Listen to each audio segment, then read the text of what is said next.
Hoje vou mostrar para vocês como fazer estas lindas bonequinhas que são chuquinhas. Nós vamos precisar como material para começar, para a cabecinha eu utilizei uma conta aqui em madeira que eu pintei de branco. Se vocês não tiverem, pode fazer de qualquer outro tipo de material. Para os cabelos, lã, da cor que vocês queiram, que eu utilizei o pedaço de 5 centímetros que vocês usam, dobra 6 vezes para cada lado.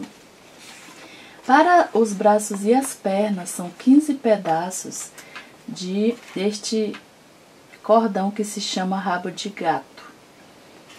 O vestidinho, eu utilizei fita de 15 centímetros e outro pedaço de 10 centímetros, que é de 4 centímetros de largura, que é um para cima e outro para baixo.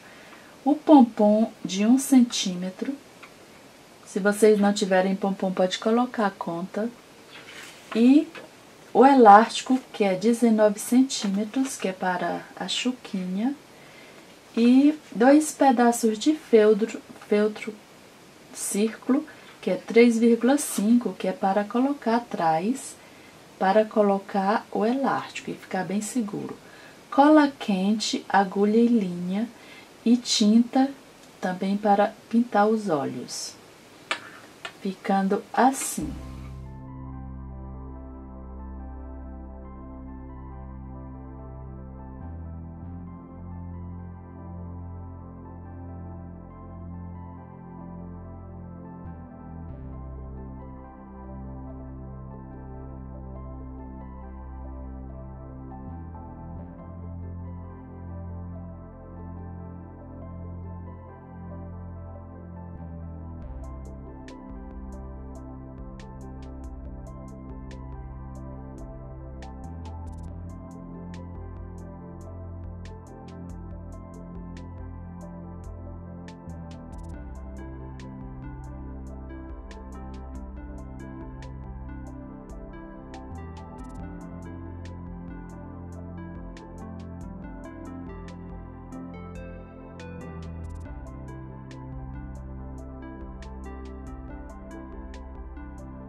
Ficando assim nossas lindas bonequinhas. Até a próxima!